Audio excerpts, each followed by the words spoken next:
जय छठी मैया सर आपको। जय छठी मैया सर आपको भी। और बहुत बहुत धन्यवाद कि आप जैसे पत्रकार हम लोग के बीच आए हैं और देख रहे हैं कि सनातन धर्म का एक जो पर्व बन गया है, सबसे बड़ा पर्व के रूप में उभर के ये डाला छठ पूजा आ चुका है। और आज प्रातः काल में उगते हुए सूर्य को हमारी व्रती महिलाएं अर्घ देंगी और अर्घ के बाद इस महापर्व का जो 4 दिन से पिछले दिन चल रहा था, उस पर्व का आज समापन होगा।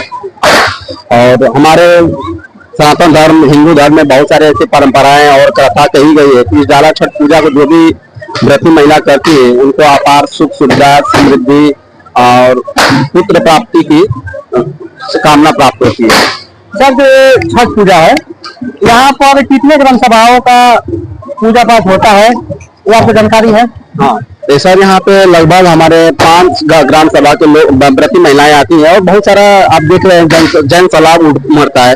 जैसे यहाँ पे सेकंदपुर ग्राम सभा, बहराइच ग्राम सभा, जीवनपुर ग्राम सभा, कौलपट्टी ग्राम सभा और आपका एक उचौड़ी ग्राम सभा के भी लोग आते हैं। तो 5 ग्राम सभाओं के बहुत सारे व्रती महिलाएं और उनके साथ पुरुष बच्चे माताएं बहनें आती हैं।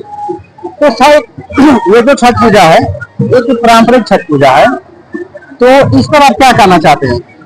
देखिए सर, सबसे पहले तो हम ये कहना चाहेंगे कि जो ये हमारा तालाब है, इस तालाब को सबसे पहले तो आपस में लोगों को मिलकर, क्योंकि किसी जनप्रतिनिधि कोई कर नहीं सकता है, ये आपस में करना पड़ेगा। जितने लोग यहाँ पर आते हैं, लगभग 5 ग्राम सभा से लोग आते हैं और लगभग मैं मान के चलता हूँ कि लगभग आप देख रहे हैं पूरा स्पेस भरा हुआ है, तो 150 से 200 व्रती महिलाएं यहाँ पे करती है।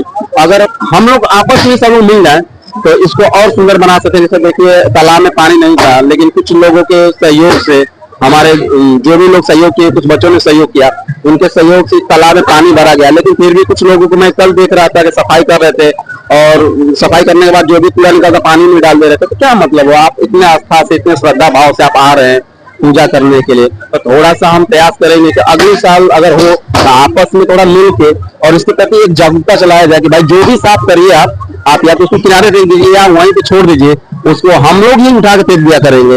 ऐसा हम लोग प्रयास करेंगे अगली बार से। और हम प्रयास करेंगे कि हमारा जो युवा कमेटी यहाँ पे बनी हुई है मंदिर का, उस कमेटी से एक आपके माध्यम से निवेदन करना चाहूंगा, वो कमेटी अगले साल जागरूक हो, घूम घूम के कहा जाए, हम भी उसमें रहे कि भाई आप लोग अगर बहुत कष्ट है तो आप अपना स्पेस साफ करके और जो भी गंदगी है आप वहीं पे छोड़ दीजिए, हम लोग इसको उठा के कहीं अकोरा रख देंगे ताकि इससे कैंपस अच्छा लगे देखने में।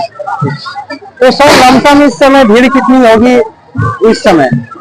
वर्तमान में सर जो दिखाई दे रहा है उसके हिसाब से तो लगभग 2,500-3,000 हम लोग को दिखाई दे रहे हैं, क्योंकि सुबह का समय है, लोग बहुत सारे आते हैं, महिलाएं भी आई हुई हैं। जैसे जैसे समय बीतेगा और सूर्य का आने का समय होगा, सूर्य देवता का, तो हमको लग रहा है कि भीड़ और बढ़ती जाएगी। और लगभग ये जो अभी देख रहे हैं आपको स्पेस दिखाई दे रहा है, रास्ते दिखाई दे रहे हैं, लोग आ जा रहे हैं, ये लगभग बंद हो जाएगा क्योंकि भीड़ बहुत ज्यादा होगी यहाँ पे। आप समझ सकते हैं 5 ग्राम सभा के लोग आते हैं तो बहुत सारे यहाँ पे भीड़ होती भी है। चलिए सर, जाते जाते आप हमारे जो चैनल के दर्शक हैं उनसे क्या कहना चाहते हैं? देखिए हम तो यही संदेश देना चाहेंगे आपके माध्यम से, अपने माध्यम से, तो भाई हमारा ये सनातन धर्म का एक बहुत बड़ा पर्व है। और पर्व का मतलब, त्योहार का मतलब यही होता है कि आपस में मिलकर सौहार्द से, प्रेम से आपस एक साथ मिलकर इस त्योहार को मनाना चाहिए। कोई छोटी सी बात को लेकर मनमुटाव नहीं रखना चाहिए और त्योहार सब साथ मिलकर जाए तो बहुत अच्छा लगता है। यहाँ पे करने का मतलब है, यहाँ देखिए अनगिनत लोग हैं, अलग अलग जाति से, अलग अलग कम्युनिटी के लोग हैं, लेकिन आपस में सब लोग एक जगह एकत्रित हुए हैं। देख के अच्छा लग रहा है। हमारा धर्म यही सिखाता है कि हमको आपस में मिलजुल कर रहना चाहिए और आपने हमको इतना समय दिया है, इसके लिए बहुत बहुत आपको धन्यवाद। धन्यवाद सर।